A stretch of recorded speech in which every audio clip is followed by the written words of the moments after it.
আমরা জুলুম করে প্রতিশোধ নিতে চাই না। তারা যা করেছে আমরা তা করতে চাই না।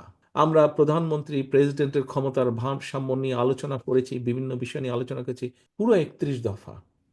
এটি শুধু বিএনপিরই না, বিএনপি সহ আরও রাজনৈতিক দল, গণতান্ত্রিক রাজনৈতিক দল, গণতন্ত্রের পক্ষের শক্তি যে রাজনৈতিক দলগুলো যারা সহ আমরা বিগত ১৬ বছর ১৫ বছর ধরে আমরা আন্দোলন সংগ্রাম করেছি মানুষের রাজনৈতিক অধিকার আদায়ের জন্য, সেই সকল রাজনৈতিক দলগুলো একত্রিত হয়ে আমরা এই ৩১ দফা দিয়েছি।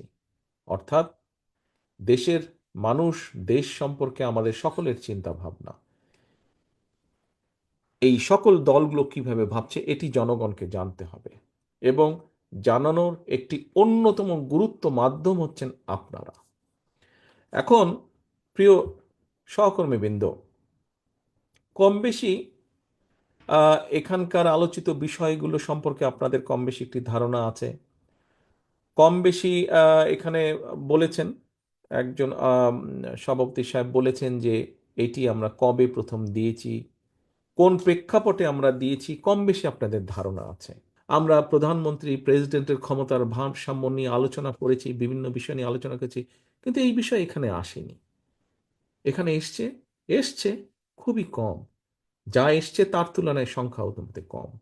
দেশের বৃহৎ জনগোষ্ঠী, আজ আমার মনে হয় ব্যক্তিগতভাবে আপনারা অধিকাংশ মানুষ যেই বিষয়গুলি আলোচনা করেছেন, দেশের বৃহৎ জনগোষ্ঠী চিন্তা চেতনা ভাবনা চাওয়া পাওয়া খুব সম্ভব বোধহয় এগুলো, নাহলে আপনারা কেন এগুলো নিয়ে বেশি আলোচনা করলেন?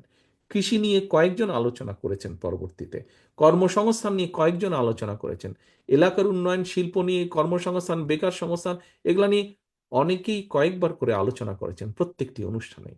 নিশ্চয়ই এইগুলোই দেশের মানুষের চাওয়া।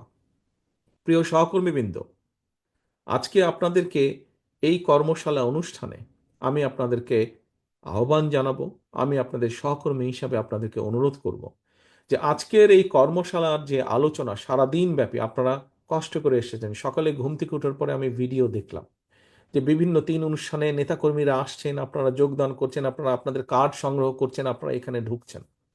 আমরা জুলুম করে প্রতিশোধ নিতে চাই না। তারা যা করেছে আমরা তা করতে চাই না। এটিই হোক আজকে আমাদের কর্মশালার প্রতিজ্ঞা, এটিই হোক আমাদের আজকের কর্মশালার শপথ। সকলকে ধন্যবাদ জানিয়ে আমার বক্তব্য শেষ করছি। আল্লাহ হাফেজ। বাংলাদেশ জিন্দাবাদ।